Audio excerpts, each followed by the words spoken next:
Hello everyone, I hope you're having a wonderful day. Today we are back in the UBL for Season 5 and I'm here to, cover what I drafted and a little bit of why I drafted it and, just very shortly talk about the upcoming season and such. So, just to jump straight into it, we are 16 people in the league and, we all get a number of what number we are drafting to pick the Pokemon that we want on the team. And I was so lucky that I got number 16, so very last in the first round. But the nice thing is, I'm the last in the first round, but then I'm the person that kicks off the second round. So basically, I have 2 picks every time I pick, except for the very, very last round. So, it's annoying because obviously there's a lot of good Pokemon that goes before it even gets to me first time. But, it is what it is. And we sort of kind of deal with it, and I like that better than being in the middle of the pack, actually, for some reason. A quick comment to how the drafting itself works. You can see we have 11 rounds, so we have to pick 11 Pokemon. And the Pokemon are tiered between costing 200 points and 20 points, so they go with 20 intervals, so you have 200, 180, 160, blah blah blah, down to 20. And we have 1100 points total to draft from. So we can pick freely how we want within those tiers, as long as we just stay within our budget of 1100. So to lead it out, I will say I had 0 plans going into this. There was nothing that I thought, okay, I really want this. So I don't think I began to plan until the last 4 picks. So, if you don't plan, you can't get sniped. That's my new motto. It was a lot. It was actually pretty chill to draft this time around. I loved it. So I think we go for that in the future. So kicking it off with my first wheel pick, I first pick Alola Ninetales. And at the same time, I do also pick Kumo. Not the most expensive picks. I was so torn because it was either Ninetales and Kumo, which I did pick. Or it was Kyurem and Sylveon, which were also there, and which obviously are very, very good Pokemon, but they're also a lot more expensive. And I have really loved using Ninetales. I used it in the Emerald Trophy last season where we did get to the finals. So, it's a Pokemon that I really enjoy using, and I was just well, I know Kyurem is good, but I love Ninetales. So I was close to just drafting Mono Eyes and just saying that this is fine. But I went with Ninetales. And because Ninetales has the issues that it has with, especially steel types and fire types, I needed good support to deal with those Pokemon. So that's why, Kumo's here. It has decent bulk. It doesn't have the best speed. And I can't use the move that boosts all of the stats. That's not allowed on it. Sad, but it's a little strength dance. And the good thing is, it is decent bulk. We have Veils. This Pokemon could go in and it can do so much work and actually just be a win condition by itself. Or it could be a super annoying half bulky thing that could just exist and be annoying. So we have that going. So going into my next wheel pick here. There's a Pokemon that is basically my favorite Pokemon draft league that almost always gets sniped from me, and I did not want that. So it's just since I have 0 plans, I'm gonna get it. I've gotta get Silvally. And obviously Silvally, can be every single bloody typing. So if you have something that you struggle with, or you see something that your opponent's really weak to, well, Silvally can do that. So that's great. And, Party Shot U-turn. Multi-attack based on a 20 power, quite lovely. Can be special, physical, whatever. And since we have transfer moves available. Also Defogger. And at the same time, I did also draft Bronzong. Not because I really love Bronzong, but because there's not a lot of steel types, and Bronzong is one of the good, middle tier cheaper ones. And Levitate is nice, even though we don't have any ground weaknesses. And we can also run Heat Proof if we need to, so there's that too. And it's just a nice bulky stealth rocker that can kind of just do Bronzong things. So my next pick, starting out with this wheel, is Vaporeon. And I've used Vaporeon a lot, and it's a good bulky Pokemon, it's a good offensive Pokemon. There's no Pokemon like Vaporeon that can wear a scarf and make it look so fashionable. The same with Specs. It's just, what I really like with Pokemon, which Bronzong does not fit, but the rest do, is that at least if they're bulky Pokemon, then they can also have some offensive pressure. So Vaporeon, it has 110 base special attack or something like that, so it can hit like a truck if I needed to. The only thing I would complain about is the fact that this thing does not get Freeze Dry. That's silly. It should, even though it's not an ice type. I don't care. They should show some love on this beautiful being. But yes, it's just a super nice, lovely Pokemon with Heal Bell and Cleric options. It gets Flip Turn now, so you can also do damage when you get out, so you don't need to rely on the Tongue Pass. Which since we won't really be passing stats because I don't think it's legal, that's okay. Then we don't care. So Flipstone actually ends up being very nice and protect wish to the rest of the team. So Savali can get healed up, Bronzor can get healed up. If we get other bulky Pokemon, they can get healed up, so that's quite nice. And then I really, really wanted speed, and a lot of speed was gone. I had looked at Talonflame and things like that, and Noivern. And not Noivern, really. I did look at Noivern, but I didn't really look at Noivern since we have Komodo. But, there was still a lot of things that I looked at that were speedy, and they were all gone. So I ended up going Evolution Wheel. Woohoo! I picked Jolteon, and the people that say, like, oh, Jolteon is so bad this generation because it doesn't have hidden power. But I actually don't find that to be that true, because other than Pokemon like Garchomp and Landorus, which are not here, that have a 4-type weakness, and then otherwise there's like Seismitoad, Quagsire, and Gastrodon. Otherwise, like, it was not really that useful to have hidden power, because it's not great against Pokemon that are only 2 types weak to. So something like Mustail, I'm sorry, hidden power does not make a difference. So having a 130 base speed Pokemon costs 60 points that also has 110 special attack.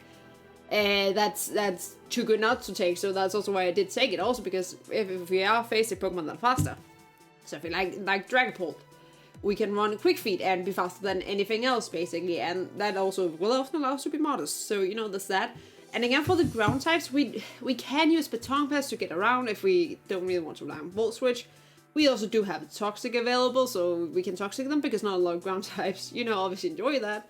So we can do that, and Jolteon has, it has a decent special defense, so it can also be, a little bit bulky, a bit of an alright Wish Pass, maybe, it has options, I'd say.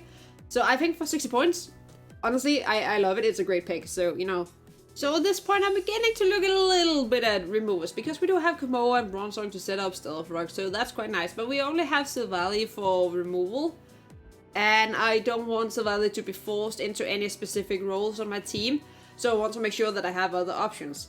And at this point, basically the only removers that were left were grass types. And that was so annoying, because I had other grass types that I didn't want. I don't remember what I wanted, but there was something, I think Amoonguss was something I was looking at. But obviously, when all the removers that are left are grass types, you can't go Amoonguss. So instead, I ended up going with the Decidueye, which I've never used, first of all. But it does, obviously it gets Defog, it gets U-turn. It also does get Roost, so Ninetales' weather does not really hurt it, which is quite nice.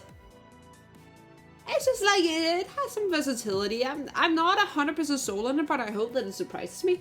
But otherwise it was Serena, which is also a little bit slow, it's alright, but it relies on Stiffness, which was a little annoying. And otherwise it was Whimsicott, which, it would be nice, it would be speedy, but I do have Ninetales that are already a fairy type, so it was a little bit redundant there, while Decidueye obviously also gives me a normal immunity, not resist, an immunity. So that's quite nice.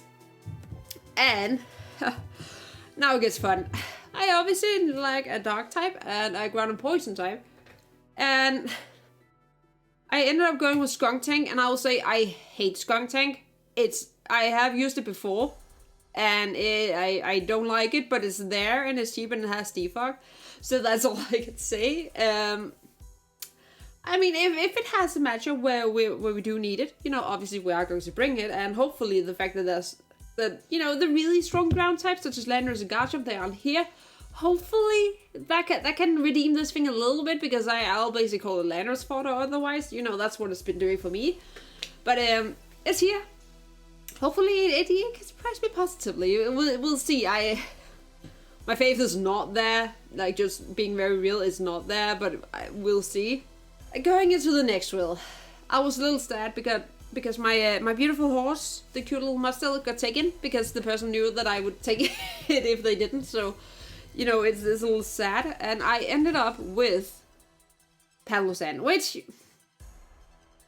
is a little annoying that it's just typing with the Decidueye, that they're both ghost types. But since we have Skuntank, we also have a normal type of Silvally, which can also be a dark type if needed. It's not great, but it's alright. Also, I highly doubt that we'll every week be bringing both Bronzor, Decidueye, and Palosan. I don't see those being brought every week, to be real. So it matters a little less. And, you know, it's bulky, it can heal itself, it has a decent special attack, it has some okay coverage, you know. It can be annoying, and it gives us an electric immunity, which is also quite nice, because we didn't really have that. And again, I don't want Savella to be forced into any specific roles. That's also why we picked up Skunk Tank, because I didn't want Savella to be my dark type every week. That would be super annoying to have to do. So, Pulse and this, it was the best option I had left. I don't think I had any other options left, honestly, at this point. So it was Pulse and nothing. Hippopotas, maybe? I could have taken Hippopotas, but you know, nah. And in the same wheel, you know, we have a lot of points left, and I was like looking at it and like, you know, my team is pretty thick. Like, let's be real. Like, other than Ninetales and Jolteon, my team is pretty... It's pretty thick. Like, they can all hit pretty hard, but it's pretty thick.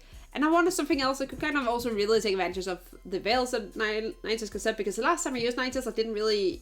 I didn't have a team that really benefited from the Veils. I just had Ninetales for Ninetales. Which, mind you, Ninetales for Ninetales is a very good way to have Ninetales, because not a lot of things switch into it. But there was this little bugger left up at the very top, and that's also why I ended up with Palisade as a ground type, because I couldn't afford anything more expensive, because I ended up going for Volcarona, which I did snipe the person after me, which is also why I took it at this point, you know. It would have been nice to have as round 11 just to like really hit out with a bang, but we took it round 10 instead. You know, it's just, I haven't used it first of all, but having a fire type is quite nice. I personally really like having fire types, and again, Ninetales struggles with steel types, which, I mean, we do kind of take care of with Komodo, but now we take care of it even more with Volcarona, and we have a Porygon for the fire types and such. So, you know, we cover Ninetales' weaknesses quite well now. And in and of itself, this thing under Veils, first of all, if you don't have a rock coverage move, suddenly it becomes pretty hard to kill, you know? So, I'm basically just setting up a Quiver Dance. Mid to late game, you know, what is your opponent going to do? Because suddenly you have this thing that hits like a Trog at +1. So what you gonna do, you know? When Volcarona comes for you, you're gonna sit down and cry, honestly, in the corner. So that's kind of what I'm hoping that it can kind of sort of do. And obviously it can get boots now, which is nice. It's a little annoying if you have to run every week, obviously. But it's just the security that you don't lose 50% of your health when you take it in, or when you get it onto the field, already quite nice. And it also has like DS bulk, and it gets roost and such. So it's a nice little fun Pokemon to have. I think it's a nice pickup for the team. And it leads us into the very last round. And obviously that's the very, very last pick of the draft. And we have 60 points left. And I will say there was nothing that I really liked in the 60-point category. So instead, we dug a little deeper, and I ended up going with Alolan Sandslash. Because looking at a lot of the teams, you know, it actually has a pretty good matchup. Because just Ice Stab, first of all, it gets triple X now. That is quite hard. And obviously also the Steel Stab is also quite nice, together with Earthquake. You know, pretty damn sweet. It also does still get knockoff, and it also, I think it gets Stealth Flux. I also think it gets Spikes these days. It also gets Rapid Spin. So like, for 40 points on a team that has Ninetales, so we already do have the Hail, I think that this is like a pretty solid pickup, and like kind of ends the draft in a pretty nice way. So that's a team. It's an 8-week season. It begins Sunday next week. We have week 1 going out. So, you know, stay tuned for that. And without further ado, thank you guys so much for watching. And until next time, keep cool. Bye.